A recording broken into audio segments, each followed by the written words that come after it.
Grand Regent Thragg stands as one of the clearest embodiments of a ruler unable to evolve with the reality around him. While the show presents many characters who grapple with change, Thragg resists it entirely. He is not simply a villain driven by conquest, but a figure defined by his refusal to accept that the Viltrum Empire has already collapsed in every sense. His war is not just against the Coalition, but against the passage of time itself. Thragg has a very deep attachment to an idealized past, a vision of Viltrumite supremacy that is no longer materially possible. This is not nostalgia in a passive sense. It is an active, militant denial of reality. The empire he remembers was built on overwhelming strength, vast numbers, and an uncompromising ideology of strength through domination. But by the time the show actually starts, that empire has been hollowed out. The scourge virus has decimated the Viltrumite population, reducing them from an unstoppable force to a fragile remnant.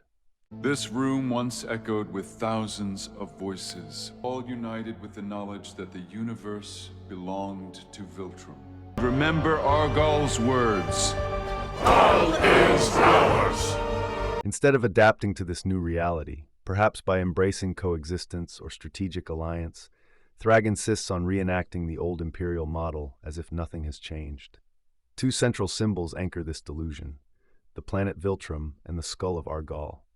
These are not merely historical artifacts.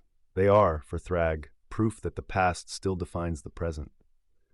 Viltrum, despite being a shadow of its former self, remains the geographic and ideological center of his identity. By staying on the planet for much of the series, Thragg attempts to maintain continuity with the Empire's former glory.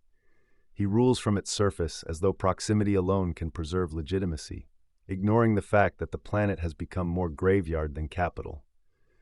This is precisely why Nolan's assertion that Viltrum is a tomb cuts so deeply. It exposes the truth Thragg refuses to acknowledge. The Empire is not weakened, it is dead. We have no home. This place is a tomb. The skull of Argall operates on a more symbolic and almost ritualistic level. As the remains of Viltrum's earlier ruler, it represents a lineage of power and authority that Thragg seeks to inherit and embody.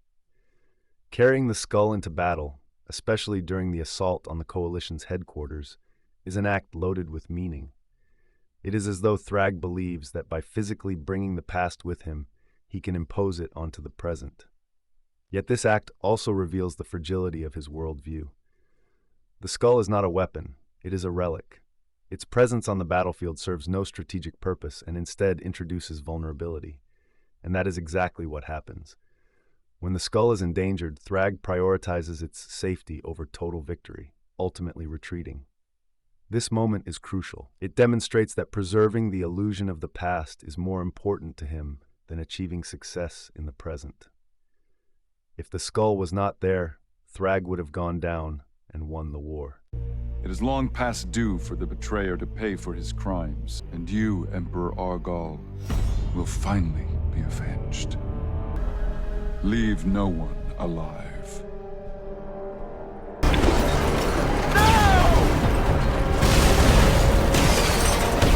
Viltrumites!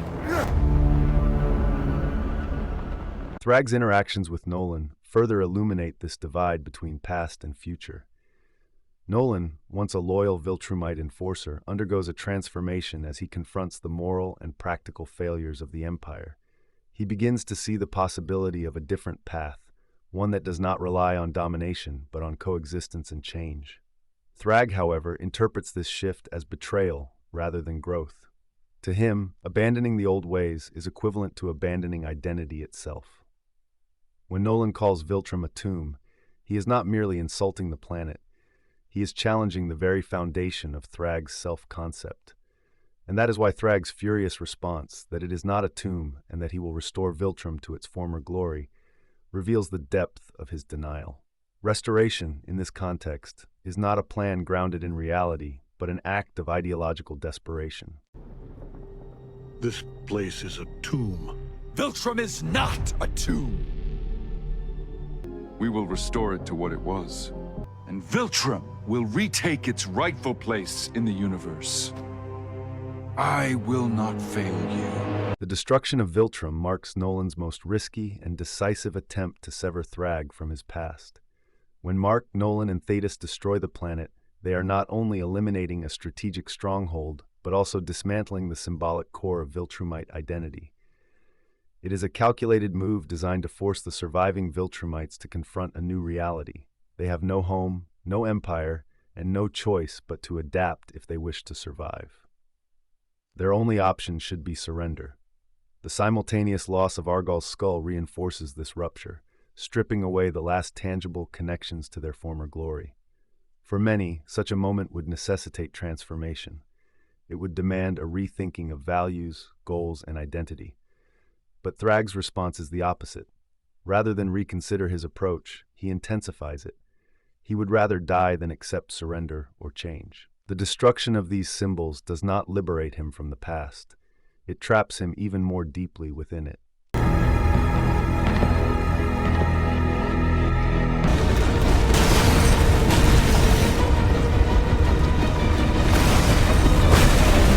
Your world is destroyed! Surrender! I choose death! Without Viltrum or Argall, the past becomes something Thragg must now recreate, rather than merely preserve. His mission shifts from maintaining an empire to resurrecting one, regardless of the cost or feasibility. Thragg illustrates the dangers of clinging too tightly to the past, of allowing identity to become so rigid that it cannot accommodate change. The symbols he reveres, Viltrum and Argall's skull, ultimately reveal not his strength, but his inability to move forward. Even when those symbols are destroyed, their hold on him remains, shaping his actions and sealing his fate. Thragg's war was always unwinnable because it is based on a false premise. He is fighting to restore something that cannot be restored, to reclaim a world that no longer exists. The more he resists this reality, the more destructive his actions become, not just to his enemies, but to his own people. By refusing to adapt, he endangers the very survival of the Viltrumites he seeks to preserve. Thragg must die. But the other Viltrumites... Kill him! They destroyed our home! I will not risk even the smallest chance their empire could rise again. Thragg is not simply a tyrant clinging to power. He is a figure incapable of imagining a future that does not replicate the past. His identity is inseparable from the notion of Viltrumite supremacy, and without that framework, he has no clear sense of purpose. Accepting change would require him to redefine himself, to acknowledge that the principles he has lived by are no longer viable. Instead, he chooses to reject reality altogether, framing every setback as a temporary obstacle rather than a fundamental shift. In contrast, characters like Mark and Nolan represent the possibility of evolution. Mark, as a human Viltrumite hybrid, embodies a synthesis of identities and values. He is proof that strength does not have to come from domination, and that the future can be built on different principles than the past. Nolan's gradual transformation reinforces this idea, showing that even those deeply entrenched in Viltrumite ideology can change. You're not my family anymore. But it doesn't have to end with our extinction. Agree to terms. Would our Emperor ever agree to terms? Thragg's refusal to follow this path isolates him, turning him into a relic of a bygone era rather than a leader of a new one. Thragg is not defeated simply because he is weak or lacks strength, for that was never the case. He is defeated because he cannot change. And in a universe defined by evolution, adaptation, and growth, that inability is the greatest weakness of all.